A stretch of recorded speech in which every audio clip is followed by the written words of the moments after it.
Live from New York, it's Ask an Engineer. Hey everybody, and welcome to Ask Engineer. It's me, Ladyada, the engineer. With me, Mr. Ladyada. We're broadcasting live from Brooklyn. I got an exciting show for you tonight. All sorts of news, products, videos, lots of questions we're going to answer. It's not out yet, and more, including some Radio Shack news, I see. Yeah. All right, Mr. Ladyada, tell them the code so they get a discount, and then tell them what's on tonight's show. On tonight's show, and this is live from Brooklyn, New York, just to be super duper clear. That's what I said, No, I said New York, but I should be more specific. Yeah. The code is Triple Pow. 10% off the native store all the way up to 11:59 p.m. Eastern Time, or when I remember to turn off the code. Save, and get some free stuff. And support your local USA open source hardware, woman-owned manufacturing company in New York. On Show and Tell, someone said this is a mess in progress. They were talking about their own work. They were very humble, and I said mess in progress sounds awesome. This is the best mess to be part of. It's all messy, but there's so much progress together when we share and make hardware together. Triple Pow is the code. Adafruit Live, we're going to talk about some of our live shows, including Show and Tell. From the desk of Ladyada, some highlights, including the great search. We got JP's product pick of the week. We got some time travel news, a bunch of stuff going on in the world of maker, hackers, artists, and engineers. We got a special mailbag. It's a little different than our usual mailbags, but it was kind of nice to see something we did get the attention of some entity. We're going to do some Python on hardware. We're going to talk about some open source hardware, including some of our latest projects, our over 700 plus open hardware certifications, and more. We're going to do some 3D printing. We're going to do INPI, new product introduction, brought to you by DigiKey. This week it's Nexperia. We're going to do some top secret, and we're going to do some new products. And throughout the show, and at the end, we're going to do questions. People post questions online. We collect them all week, and we do live questions at the end of the show. All that and more. You can post your questions in Discord. This is, you guessed it, Ask an Engineer. Yay! All right, Ladyada. So the code is Triple Pow. And what do folks get when they add stuff to their cart? When you order from Adafruit.com, we're going to give you some free stuff. Free. $99 or more, you get this beautiful PCB coaster with the gold Adafruit embedded in it, and some bumpers to protect your desk. $149 or more, we're still giving away free KB2040s in Adafruit Black. Features the RP2040 chip, a nice powerful microcontroller with 8 megabytes of flash, systemic UT, USB-C, and it's Pro Micro compatible pinout, so you can upgrade your existing at mega projects with an RP2040. And $199 or more, free UPS ground and a Continental United States. And $299 or more, we're still giving away Circuit Playground Expresses, our favorite all-in-one dev board for doing electronics, learning how to code. It's got LEDs and sensors and buttons.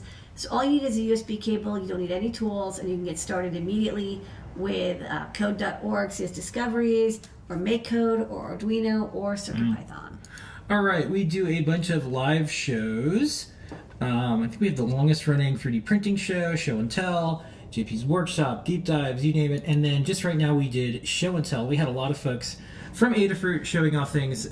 Scott was showing a bunch of neat things with Matter. He finally said, got "What's the it matter?" connected. Yeah, so, which is like major. He's been working on this for like 2 months. He's done other stuff too, but it's been like almost 2 months solid. For people doing home automation stuff, I'm a fan of the Eve hardware for home stuff. So I have a motion sensor, a door sensor, and I'm playing with some other stuff. But it's so complicated, and I was like, boy, it'd be great if like we had a terminal and like a REPL to see what was going on, because when you have a very complicated home network and you're doing all sorts of things, you don't really know. But I was like, wow, it'd be nice to have just like a little Adafruit board and be able to like just control something, and that's what we're going to be able to do. Yeah. So basically, right now, his computer can act as a Matter peripheral, like a device. So it's a light bulb that can turn on and off, and it shows up on his phone and HomeKit, and he can like turn it on and off. And his computer is like, I received the on message or off message, and it's like, wow, that doesn't seem like it's very complicated, but it's like insanely complicated because there's so many layers of crypto and authentication and deployment and like provisioning and da da da da da. But he finally made all the way to the end. Which was a really big challenge, and now it's about like widening what is available. So maybe we'll do RGB LEDs and temperature sensors, whatever. We'll do more and more, and it's basically in pure Python, so it's really easy to port to different platforms, and also to port it to CircuitPython. Yeah, and if you have a microcontroller from Espressif or Nordic or Raspberry Pi, our stuff will be able to go across all these things. It'll work on the Pico 2. It'll work on the ESPs. It'll work on... and that's one of the things that's hard with IoT stuff. Whatever. Once you join one of the religions, like I am an Alexa, home. I am HomeKit, or when you say, okay, I'm going to just do these things with these devices, and these are the family of devices I'm stuck with. I was comparing it to the batteries that you get with power tools. It's like, okay, we bought DeWalt, we're DeWalt for life, DeWalt ride or die, or Milwaukee, or Skill, or Ryobi, and it's like you commit to these things, and obviously there's no incentive for these companies to have like, let's just make all the batteries universal because that's a competitive advantage. It's like that with the home stuff. Like you really have a hard time adding a product that you want in a network that maybe that product's not supported. So there's like water sensors that I like, but they don't work with certain things. And then there's lights, like the Philips Hue stuff is really neat, but then it doesn't work with some other things and vice versa. So I really need to see. I'm hoping Matter kicks in. We'll see. It's used, because I'd really like to have one universal protocol with different transports. Join the show and tell 7:30 p.m. Eastern time every single week and see what's a matter. We have other folks who showed up. Dan showed a really cool board. It was this sort of a drone project, UAV that you can control, and had all the fixins on it. And then Mark showed a really cool synth kit. Liz had an e-ink display, and then Anne had this like really neat like PyDOS thing that was really cool. And then Jeff showed a very interesting retro project. We're going to show the video later on in the show. On Sundays, we do From the Desk of Ladyada. This week, Ladyada talked a bit about some of the tooling she was doing with some of these AI tools, which is basically autocomplete. I think people, it's basically like it's super mega auto. It's a smart copy and paste, right? With like regular expressions built in. Yeah, doing drivers for. I finished the IA3221, which is actually in the store now, and then I did the VCNL 4200. I showed using Canvas and Cursor, which didn't work, so I'm back to ChatGPT 4.0. And then also writing LPS 28 drivers. Yeah, we pinged the different companies that make all these things. Basically, they're all wrappers of ChatGPT. So and none of them are quite as good. I just it's easier to use ChatGPT. Yeah, there is. When people do demos, their demos are usually like, I'm going to ask it to talk about AI, but when you're actually doing work, and Lamar is in a unique case, and I think that's what, some snarky people online are like, this is all theft. Well, it's stealing from me, though. So Lamar's code is what she bases. Yeah, I actually tell it, I want you to write code just like me, and it writes code just like me, and I don't have to write it. Yeah, so it's so great.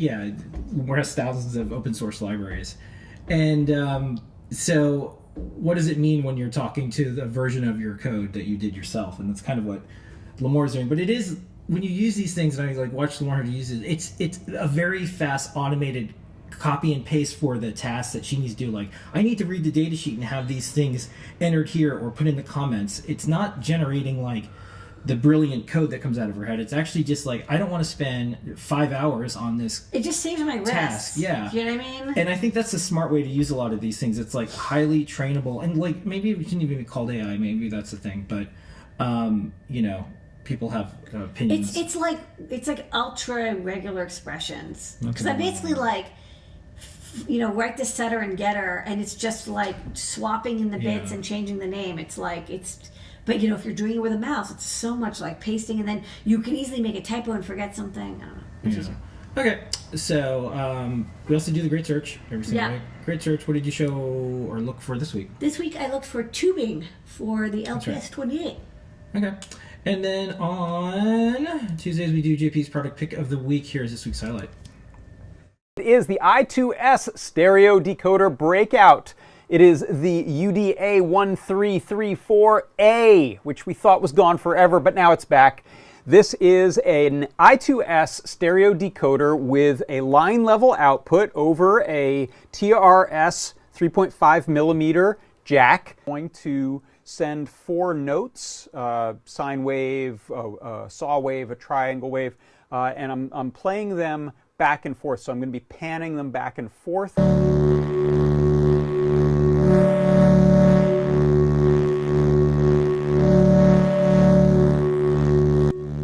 These are the outputs on the I2S stereo decoder, and then those are going to those pins on my Pico. I just have that. It's the I2S stereo decoder with the UD1334A.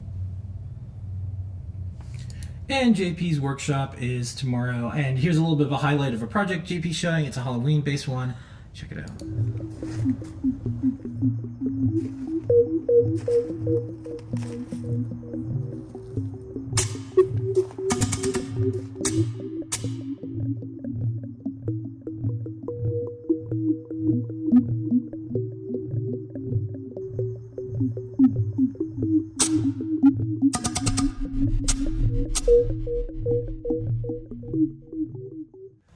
And Friday is Deep Dive with Scott. Time travel time.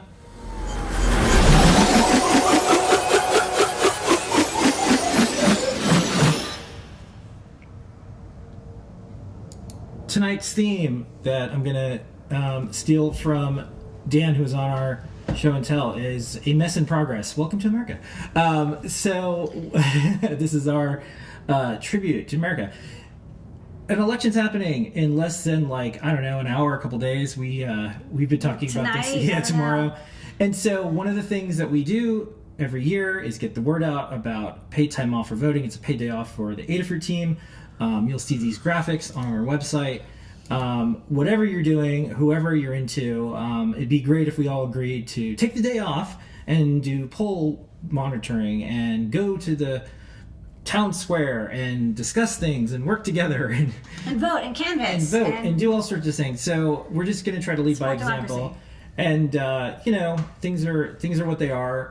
Some folks are working towards the mess in progress, and some folks are just trying to make it messier. But I think the people who are building the community out there is a pretty good shot at making things better. So if you work at a company and you need help talking to your management, always feel free to drop me a note, pt@adafruit.com. We figured out a way to do it. It's worth it. Productivity didn't go down, it went up, and it just sets a good example. Some other places in the world have a paid day off for voting, but those other places aren't the USA. So let's use it. It was a good idea. It's okay. All right, mailbag time.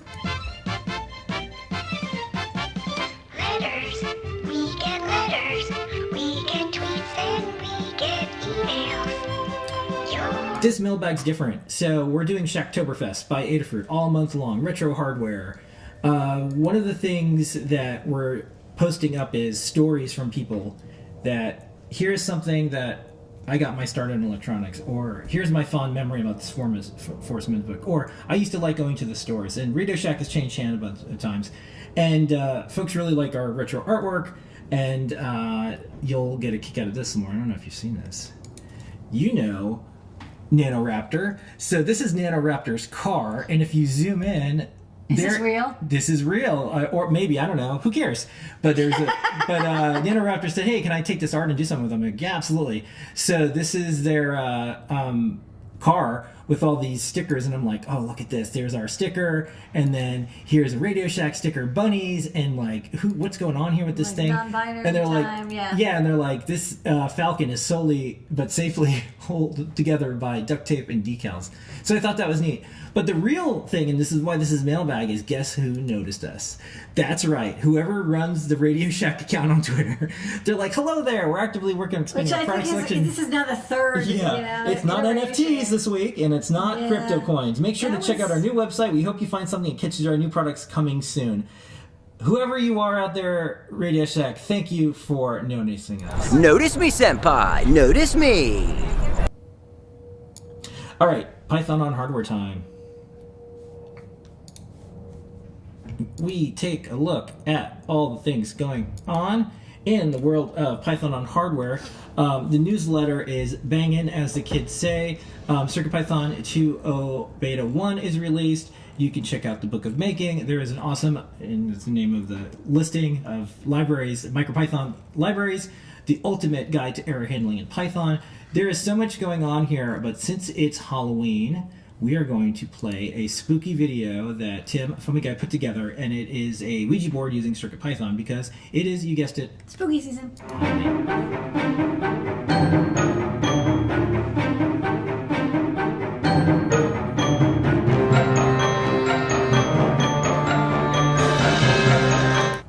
Howdy folks. For spooky season this year, I've created this CircuitPython powered spirit board. I'll tell you more about it in a moment, but now I think the spirits have got something to say.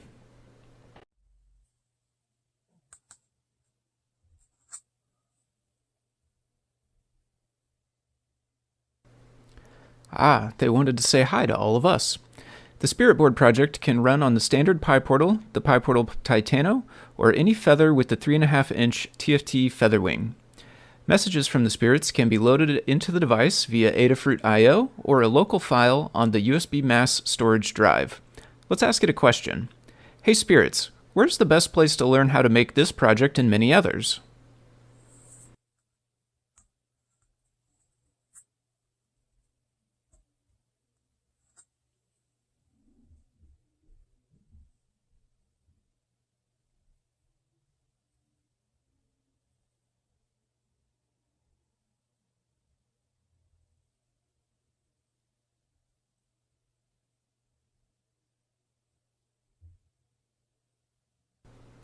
Of course, Adafruit Learn.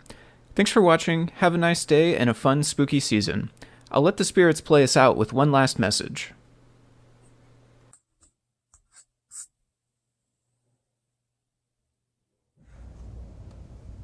Get this delivered to your inbox every single week.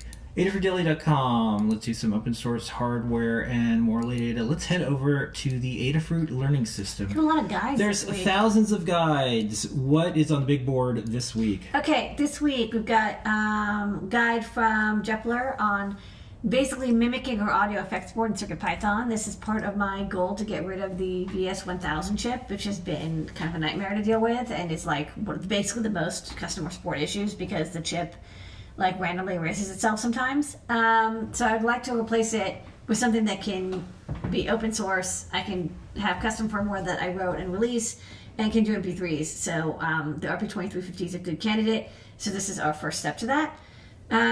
We've got a guide from Trevor, who is the author of It's a Snap, showing how to control a Memento camera, take photos, then upload them to Adafruit I/O. So basically, it's a remote-controlled spy camera that you can use with It's a Snap for like phone controlling and reading photos remotely.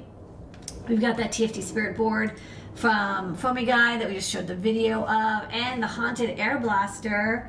Maybe you can duck your head a little bit. Boop! By JP. We showed that video a couple minutes ago. That's like our first pneumatics control project. It was cool. Like we haven't done any like pneumatics, but JP was willing to risk it, and he had a compressor basically. Liz's project, she's playing with the very low cost RISC-V chip, the CH32V203 we have a Qt Py for. And so she's like, okay, it has Arduino support. What kind of projects can I build with this little very low cost chip? So made a little e-paper clock. And then Liz also finished up her guide that is a HID remapper for arcades. So, I want to say it's not for cheating, but I will say, like, please be cool. This is, I thought, would be very useful for assistive tech, but also if you are stuck with a device and you're like, I just wish that the start button was swapped with the select button or something, which I've totally bumped into. Like, I wish I could just rearrange the buttons. You can take an off-the-shelf joystick and the remapper will like shuffle the pins and allow you to do things like turn a button into a turbo button. So when you press it, instead of just like press and hold, it like pretends to press repeatedly. So check it out, be cool. There's an updated guide on Adafruit Playground, and then Di Ching, who you remember worked on us on a whole bunch of Bluetooth stuff. Huge fan of the CH552, and was years ago. He was like, "You guys should make a cutie pie with the CH552." We did. We wrote a guide on how to use the CH552 as a debug wire interface for like classic Arduino at Megas, which is like really neat because it was like a totally closed, undocumented protocol, and I guess people reverse engineered it. And then we got a guide on managing the safe payment synthesis from last week for the new Stripe rollout. Alrighty, and then on Playgrounds this week, this is where you can post absolutely any of the guides you want to do. Anne has the PyDOS handheld. We have a Home Assistant Wi-Fi button with CircuitPython. This is language tools for Neo Trinky. Lots of neat stuff and more. Do check it out. Interfacing. Yeah. We have Jepler did a couple of projects with the VT100. Yeah, we're going to play that video right now, and then we're going to roll right into 3D printing highlights for 2024 speed up, and then we're going to see you on the other side for Ion MPI. So sit back, get the popcorn. There's some great videos ahead. Hi, Jepler here. I just wanted to show you something I've been working on. It is for my friend Chris, who works with retro computers. And it's a VT-style terminal, similar to the VT100 or VT102, implemented on a Raspberry Pi Pico with the RP2040 microcontroller. It has a PS2, actually an AT keyboard connector, and a VGA connector with a 2-bit DAC. And it's going to a vintage IBM 9-inch Paperwhite monitor. It may look a little green in the video, but it's actually a very crisp, nice white. And so when I hit enter, it's hooked up to a Linux machine right now. When I hit enter, I'll get a little login prompt. And the terminal emulation works well enough to, for instance, open VI and edit files. So it's a little slow because it is actually running at a serial rate of 115,000 baud, but for your retro computing needs, that's just fine. It can switch speeds down to 300 baud. It can switch to different bit formats like 8E1, 801, 7H1. It can switch to an alternate USB pinout, and it can, or UART pinout, and it can also switch to USB to talk to the host over USB serial. The code is on GitHub, so I would invite you to check it out. Maybe this could be helpful in your next retro computer.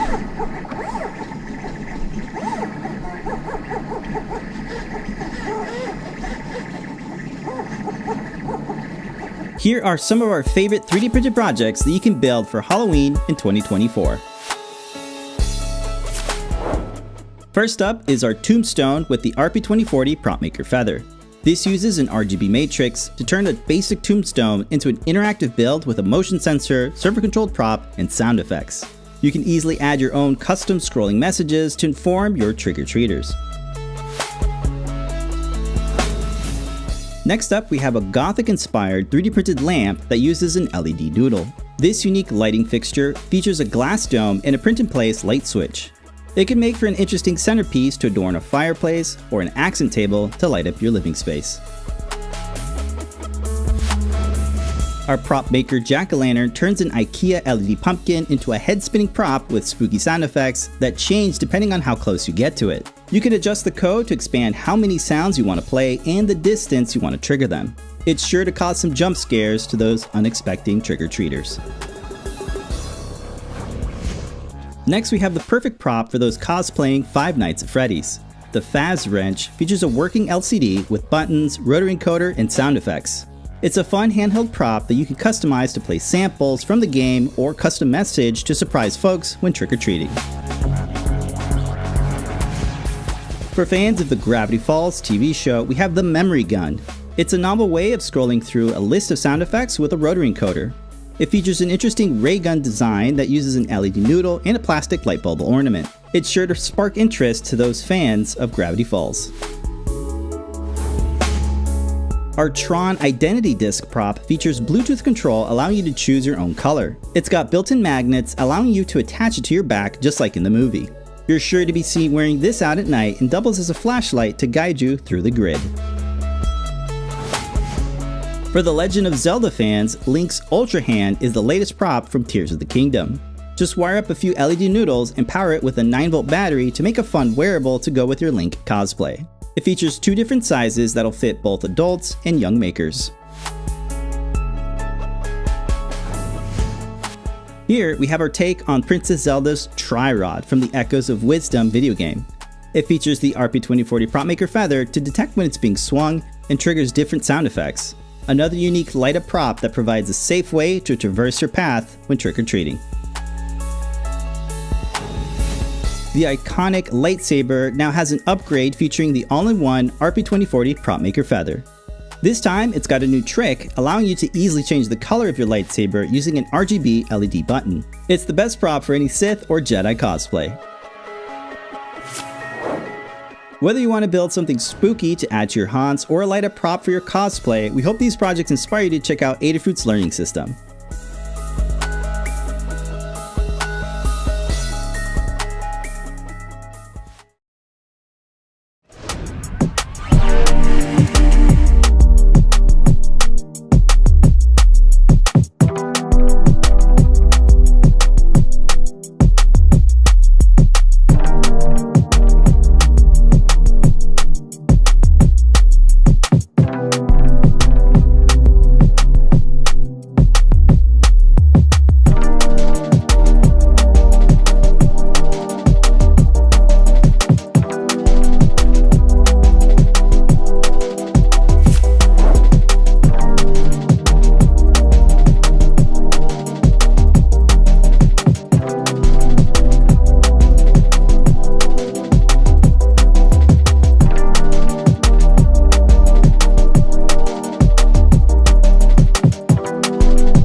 Tune in every single week on Wednesday for 3D Hangouts. Okay, don't forget the code is TriplePal. Let's do some INPI.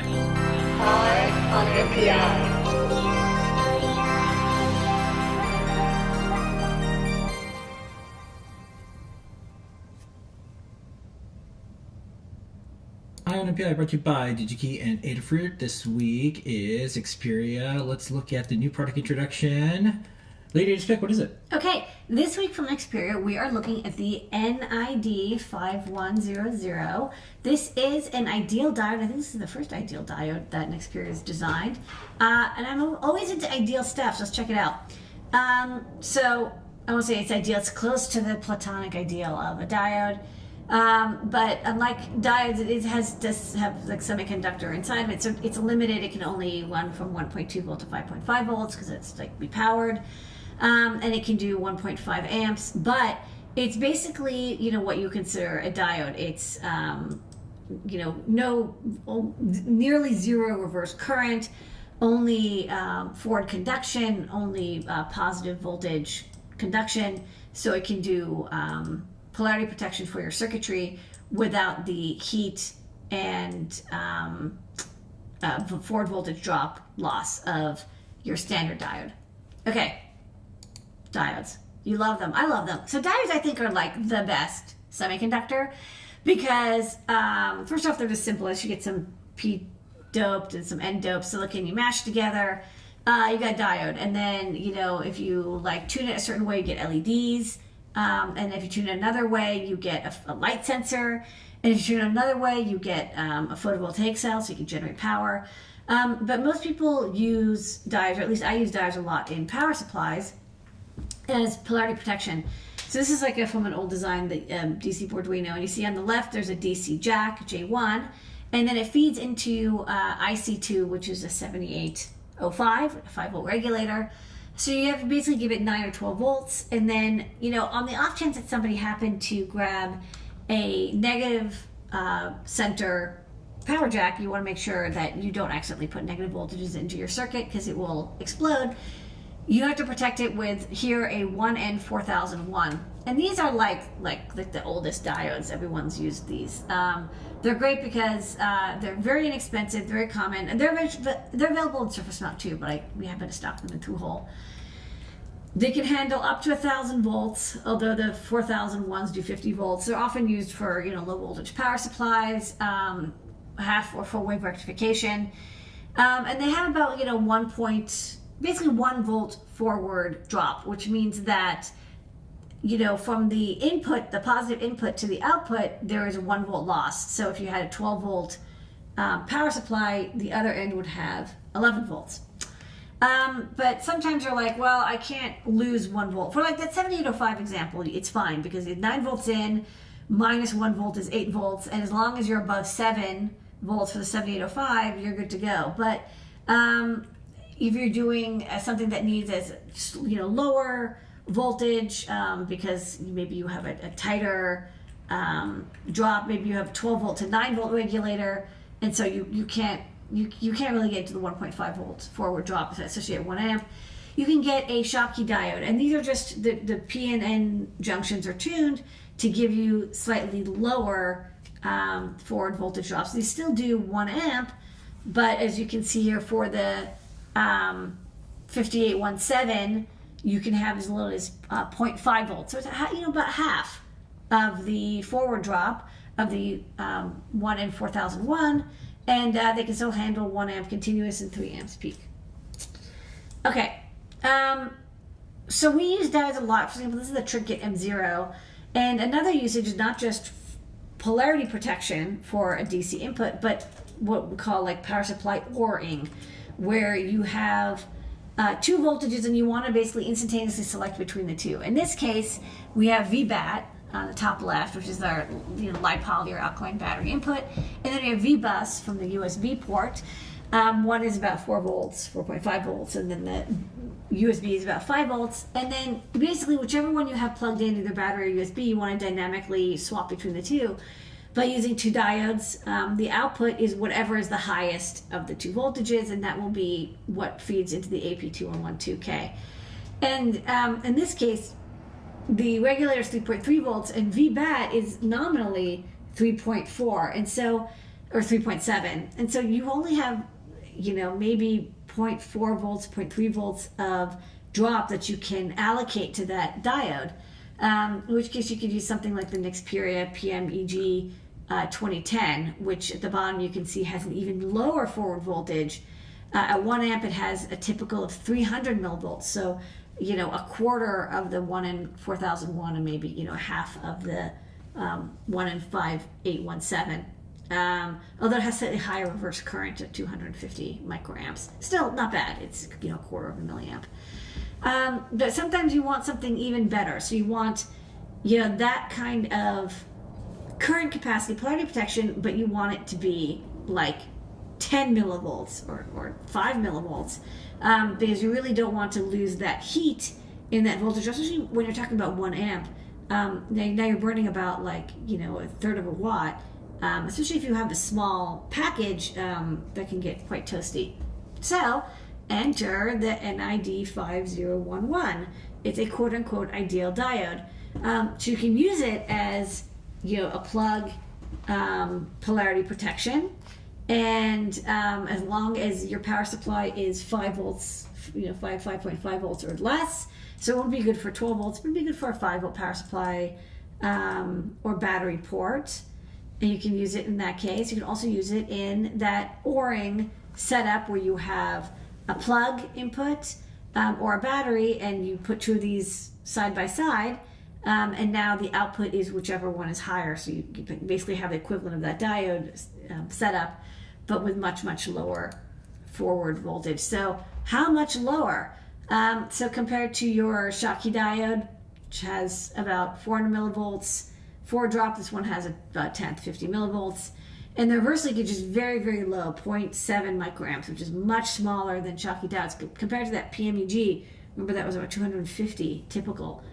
So this is, 1/400th of the size.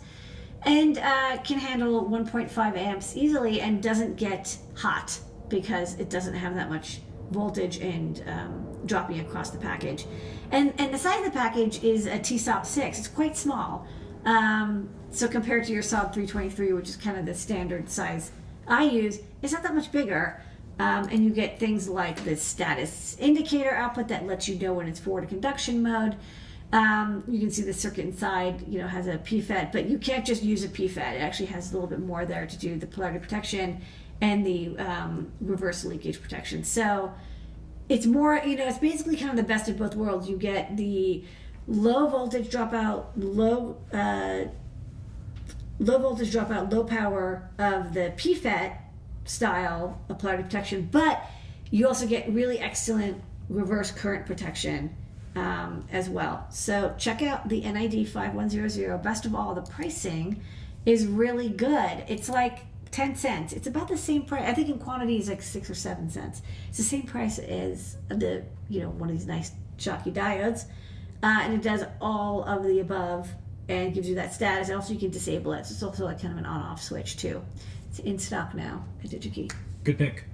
Ideally.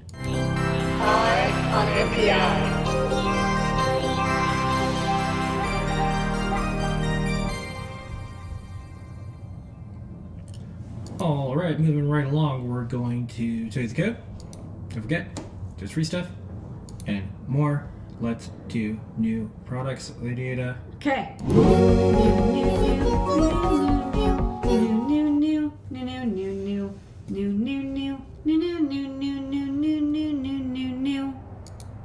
Okay, first up we're going to update the very popular engineer solder suckers. These are like luxurious solder suckers with these like beautiful anodized aluminum bodies and like those cool red stopper thingies, and replaceable silicone tips that you get extra tubes for.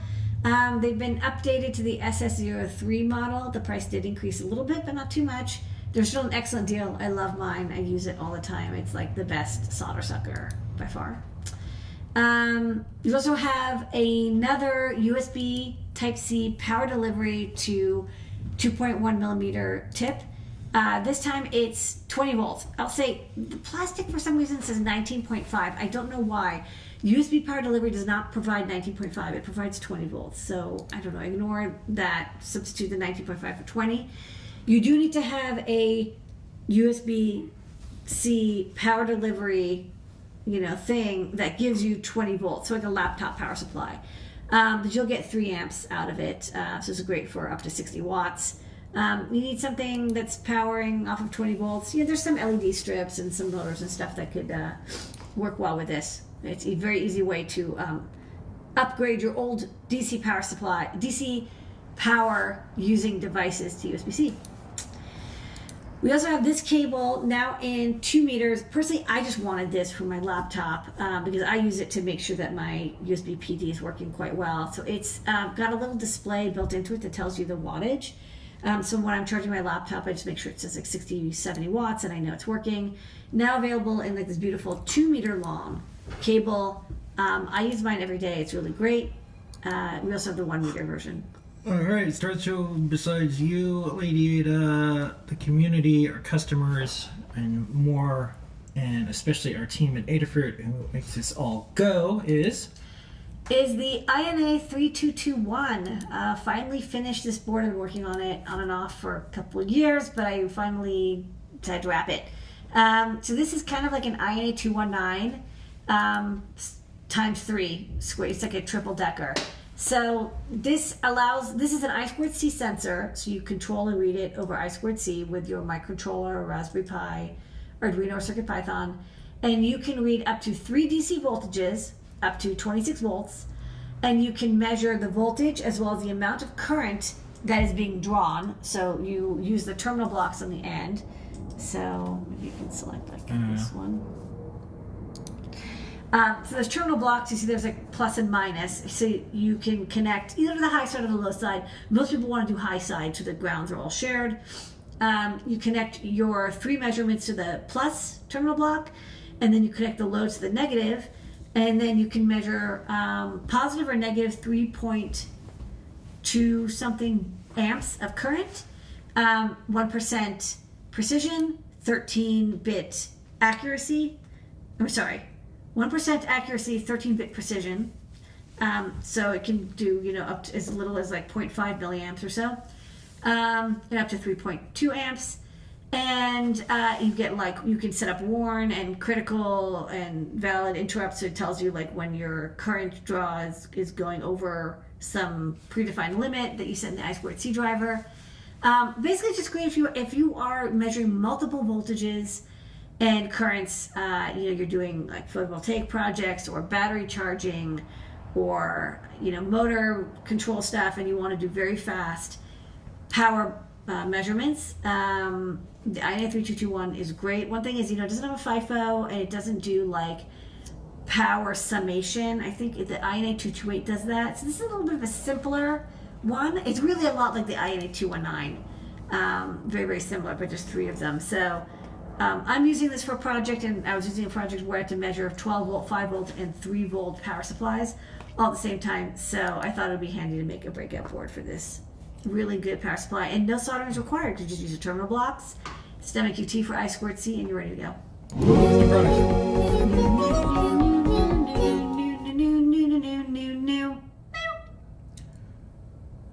Okay, so do not forget The code. Triple PAL.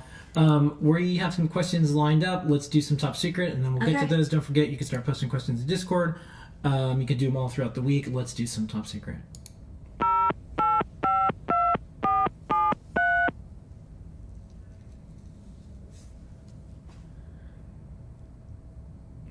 All right, we got a bunch more, but this is the one I'm doing this week because we just posted it. What is this? Yeah, this is the CP2105 breakout. I had a project where I need 2 UARTs. There's 2 chips on a board, both have UART, and I want to communicate, and I didn't want to use a hub. Instead, I'm using this dual UART chip. So it's a Scilabs, very similar to the 2012 or 2014, but it has 2 ports and 2 modem control characters and everything. Only thing is, I found out later you can't have those LEDs in the middle, so I had to remove them because the modem signals were conflicting. But it does work. You get 2 COM ports. Okay, cool. Expect more next week. Lots ahead.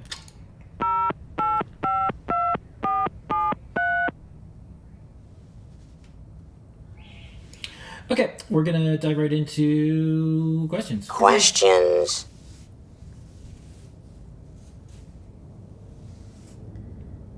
All right, first up, from the chat, then we'll go into the ones that came in.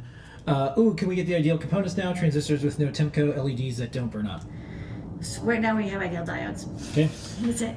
They're not even that ideal. They're just idealer. Okay, from around the web. For the radio featherwing, would Adafruit consider selling a version with the UFL connector already soldered on? I'm considering it. I think I would do it for the Lord 915 because it's really the most popular ways of all the featherwings. Okay, we get all your questions when you post them into the guides too. Could you specify on the product page and learn guide what the PS RAM recommended for those who want to try to upgrade? Is it, we linked, maybe it's a great search episode that can present the search for the right product at DigiKey if this product is not available from Adafruit? Yes, so we stock a 2 megabyte PS RAM in the store, and I'll say you can use it. I don't know if we have auto detection in CircuitPython for PS RAM on the RP2350. I think Arduino supports also slowly adding that. Okay. But yeah, it definitely, you can use like quote unquote any PS RAM. There's only like 2 or 3 chips that are available. What's interesting thing is that they're not available on DigiKey. I gotta ask DigiKey to stock some more PS RAMs. Okay. Next up, awesome tutorial. Thank you very much for the clear instructions and simple no-code implementation. My kids and I did this together. It was great. Amazing how simple Whippersnapper makes this. Is it possible to have a similar tutorial for IKEA? Some hard to pronounce. We have a few of these, and the temperature, humidity, and the PM at 2.5 all built in. I've seen teardowns on the web and ESP hackers. However, nothing as straightforward as Whippersnapper. Thanks for the amazing work. Yes, we're actually going to get back to the Vindy and then we want to modify the version with the PM 2.5, so it's coming. Okay. Next up, what's the best method of temporary headers for use on a breadboard before soldering wires permanently? Okay, we actually have, finally, non-crummy temporary headers in the store. They're like no solder headers, and they're not too expensive, and you get them and you can press them into a breakout board and they make a solid connection, and then you can pull them out. So we do finally stock temporary headers. They do exist. Okay, do you recommend a bare board for drone gimbal control? You know, I think we have the NR52 840 Sense or the Clue, and those have 9 DOF sensors in them. So I think those would probably be like the best. Next up, is a firmware written to this additional flash chip, or is it additional memory that can be used programmatically? That's Colin's notes for. For the ESP266, that flash memory is like what you program when you program the ESP. So ESP chips do not like have built-in flash memory. They always have external chips. Sometimes the external chip is bonded inside, but it is not on the same silicon. Next up, how far underwater? Asking for a friend of Pasophotic Zone. You know, it's for the 4,000 ish hectopascals. So whatever that distance is. For deep down, you do the math. And last up on the questions, hi, can you tell us when the header will be available in the Adafruit shop? They are available in the shop. Solderless headers. Right. Same thing I was just mentioning. So don't forget, you can post your questions. You can tag them or not. Just put them anywhere. We're on Threads. We're on Blue Sky. We are on Mastodon. We are on Tumblr. We are on Facebook, Meta. We are on Instagram. We are on all forms of Reels and YouTube. Not us personally. No. I don't have time for that shit. This is all I do. I'm a TikTok influencer, and I'm here to tell you about Galaxy Gas now. Anyways, we're in all those places. So ask your questions. It can even be on past stuff. We will see them and more. Thanks so much, everybody, for sending in your questions this week. That's our show. Thanks so much for joining us. Triple pow. Triple pow. Be part of the best mess in history. Build, build, build. Isn't it fun making stuff and sharing? It is. Yeah. Way better than tearing things down and complaining. Yeah. I love being a turtle. Okay, let's say bye, everybody. Bye, everybody. Bye, everybody. We'll see everybody next week on Ask an Engineer and all the shows in between. Thank you so much, everybody. This has been a Adafruit production. Here comes your moment of Zener. Bye. Have a happy